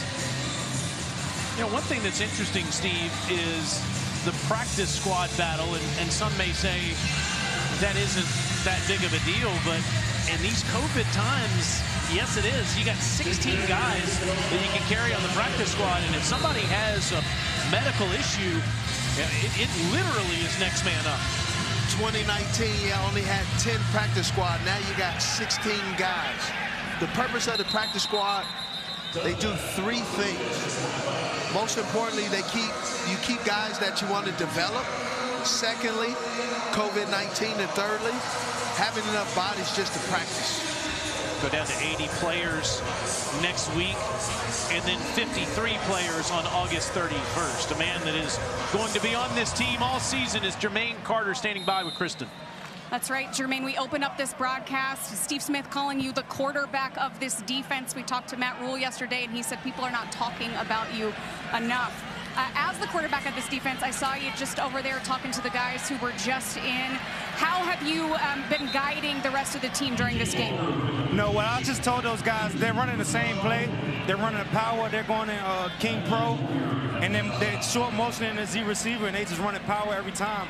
I'm just telling guys we got to just be a little bit more alert of the plays that we're getting. They're just running the same thing over and over. You know, they're trying to run the ball. They have the lead. They're trying to keep the lead. That's just what I feel. And we saw the starters come out for a couple of series to start this game. How do you think they did? I think we did well. We got a turnover, you know. We got some fits that we got to clean up. But that's obvious. That's why we had practice. But I think we did a good job of getting turnovers in. They created another turnover, Frankie, you know, so that's a good thing. We just need one more turnover. You know, we challenge ourselves to get 3 turnovers a game. I know the real work for the starters came in those joint practices, about 100 reps for all of the first teamers over the course of those 4 joint practices. I heard you on Thursday after the Ravens game talking to your teammates after those 5 interceptions. The Ravens joint practice saying, man, I'm hyped right now. We look good. How is that communication going with you as the leader of this defense, and what did you see from the guys in that joint practice? You know, well, Wednesday we had a couple miscommunications in coverage, you know, where it led to a couple big plays in 7-on-7. They were running a lot of pick routes, a lot of mesh routes. You know, we just had a little meeting together as the DBs and the linebackers, you know, just telling each other that we need to communicate more. We came out the next day in practice. We communicated the whole day. We came out with 5 interceptions, and I think we had a good day. You started as that middle linebacker role in the middle of last season. It seems like you've really grown into it as a leader at the start of this season. What does it mean to hear Coach Rule say to us, you guys are not talking enough about Jermaine Carter? Well, it feels good, but at the same time, I'm still humble, you know. I still got a lot to prove, and I always have a chip on my shoulder, and that's just how I am as a person, as a football player. You know, it's always more that I can do. You have family here? It's nice because, you know, it's a game. We got the preseason, but, you know, do you have the family here joining in the festivities? Nah, not today. They're out of town for this game, you know. My lady, she had to go out of town for a wedding and all, so she missed this game, but she'll be here on Friday. All right, since I got a little bit of time with you, I want to ask you a few more. Who are the young guys who have been impressing you throughout training camp? Well, I like Shot Smith. You know, he's always making a big play. Terrace Marshall, he's always making a big play. And obviously, J.C. Horn, a big corner. You know, I call him Big Straps because that's what he does. He just goes out there and he locks up every day, you know. He works hard in practice, and he was just a great addition to the team. I got to ask, Big Straps, are those seatbelt straps? Is that what we're... Seatbelt straps. You know, he like to celebrate, do his little seatbelt celebration, you know. So I call him Big Straps. We're going to start using that. That's now his name. Yeah, it got to be his nickname. It's got to be his nickname. All right, Jermaine, thank you so much for the time. We appreciate it. Thanks for having me. Big straps for J.C. Horn. That's no child seat. No, it's not. Sometimes you get those nicknames and it backfires. But J.C. Horn be fine.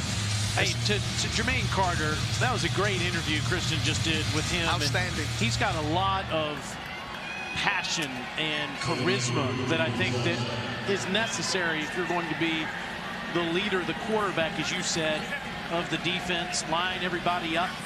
That's a huge responsibility. It's interesting to hear Coach Rule talk about how him and Carter didn't see eye to eye. Carter actually got frustrated at times with him because he felt like he was always riding him. And Rule said, I'm riding you because I believe in you. Yeah, but it's just tough sometimes when you have coaches that ride just like your folks. You just think they're always saying something. They're always on me. And you have to have someone else like, you know, you don't have this, but, you know, Uncle Bobo. You got to have Uncle Bobo that says, hey, I believe in you. And Coach only is really riding because he believes that you're a fantastic player. He believes that you can get more out of yourself. And then all of a sudden, that mom and dad father figure is no longer just on you. Here you see the linebacker group that Coach Rule has within this year. Shaq, of course, is expected to be one of the best players on the team again. Hassan Reddick coming in, making a big play and interception tonight in the first quarter of the game. Yet to see Denzel Perryman on the field. Has been banged up. The acquisition from the Los Angeles Chargers in the offseason. Rule did say, after all that's gone on with Jermaine Carter, he gave him the ultimate compliment to us yesterday. He said he is the brand. He's the brand. He is the guy that comes in. He comes to work every single day. He will do whatever it takes to help the team. But one of the interesting things, if you can bring back up that linebacker, those names. One of the things, there's a lot of names. But if you go back to see 2020, 2021, their roster, they're only gonna have maybe 6 guys max. 1, 2, 3, 4, 5, 6, 7 guys. You're not gonna have that many guys. So somebody's gonna be an odd man out and has opportunity to be. He's playing right now for the next job. He is auditioning for the next team. And these other 31 other teams are gonna be looking at this film and evaluating. And so you may not make the Carolina Panther team, but you may make the team for someone else opening day. Or you certainly may make the practice squad with those 16 numbers that they have available spots. So there's all kinds of competition going on. 3 linebackers last year on practice squad for the Carolina Panthers, and Clay Johnson happens to be one of those guys last year. So and he's playing right now, so they believe that they had the opportunity to develop him last year and giving him opportunity to show it. Ooh, what a hit there. That's what you want to see. Coming up from the safety spot, Doug Middleton. Wow. That's how you get noticed. Appalachian State product. Oh. Pacifier against pacifier. That's a great hit. Played up on the mountain, Boone, for former head coach Scott Satterfield, who's now the head coach of the Louisville Cardinals. Again, App State starting the season here in a couple of weeks against East Carolina. The Pirates. That's going to be a big game. And then 2 nights later, you have one of the biggest college games ever in the Queen City here. Number 3 against number 5, Georgia and Clemson. You got both linebackers, Patty Fisher and Clay Johnson, here on the tackle. Patty Fisher is one of those guys at Northwestern. I don't know how he did it. He's not a fast twitch guy, but he's always around the ball. 404 career tackles at Northwestern. And probably runs like a 7.2 40, but he could just make a play. I don't know how, but he's just making a play. I really liked him. I'm saying 4'9". I know, I'm exaggerating. 4'8", 4'9". My point is, it's not about your speed, it's about your IQ, and he has it from the shoulders up. Another 3rd down for Baltimore, and Huntley's made a living on this down tonight, and he gets it done again, completing it to Tomlinson. A lot of his passes aren't beyond the hashes, though. 10 of 16 on 3rd down tonight. Download the official Panthers app and experience the Panthers from your fingertips 24/7. Receive breaking news as soon as it drops. Watch the game or listen to it with just one touch. You can come to a game, show your ticket, navigate the stadium, purchase your food, watch immediate highlights, play games, and more. All on the app? Every bit of it. Hey, can I order some food, go to booth 11? You can do it right now. It's a 2-minute warning, and it'll be here when you get back. Ooh. Panthers and Matt Rule getting ready for the regular season. We're back after a word from your local Panther station.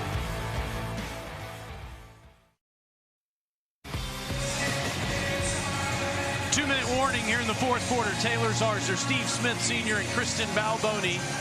And don't forget, we'll be back on Friday at 7:30 for the Steelers. Tickets available at Panthers.com no fees.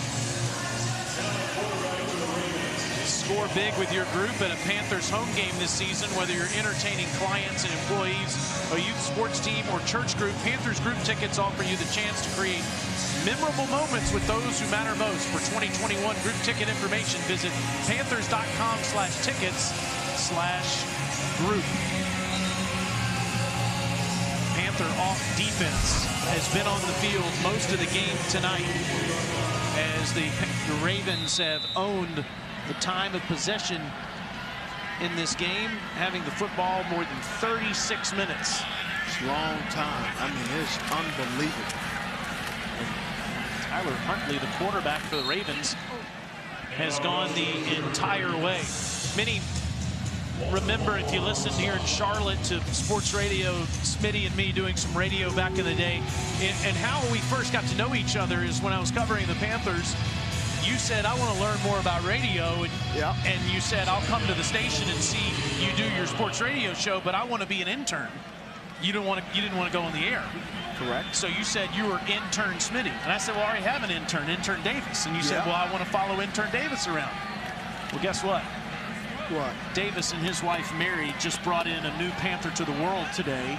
Davis? Lee Williams. Mary did, but he's the new father of a brand new Panther baby. Congratulations. Intern Davis was pretty, he taught me the ropes. I just wasn't willing to do a lot of the intern stuff that he wanted to do. You did answer. The craziest thing that's ever happened is, in my mind, the best that's ever played on the field for the Panthers is answering phones, screening calls here in Charlotte, as you did 10 years ago. Wouldn't get your coffee, though, that's for sure. No, you would not. I got standards as an intern. Well, I know that Matt Rule is going to want to see some improvement on third down defense. That was the bugaboo last year, and it was the problem so far in the preseason tonight. The offense didn't get a first down in the second half and had trouble getting off of the field as well on third down throughout the game, as the Ravens finished 10 of 17, and Baltimore wins the game 20-3. Matt Rule has a lot of respect for John Harbaugh. I know you do too. Yes, he does. Coach Harbaugh is a fantastic coach, special teams coach. He understands the fundamentals, but Coach Rule is doing the same thing, implementing the same type of situational football here in Carolina. It's going to take some time, but hey, folks, I just want to tell you, Coach Rule is on these guys and really pushing for perfection. He is, and you saw some bright spots the last couple of weeks in the scrimmages with the Colts, and then the last few days with the Ravens as well. And some of it carried on to the field in the first half. I know it didn't result in touchdowns, but you saw a couple of turnovers created by this defense tonight. Yeah. Sam Darnold got some playing time and a nice completion to Robbie Anderson. Really, one of the things I want to just watch. I'm really interested. Will Greer look good tonight? He did an exceptional job. Really interested in seeing two preseason games down, one left. Can we get a full football game for the Carolina Panthers in all three phases? If we cannot get that, that's where you get a little bit jittery heading into week one against the Jets. We'll come back and show you some highlights in just a moment as the Carolina Panthers finish their first home preseason game here in Charlotte.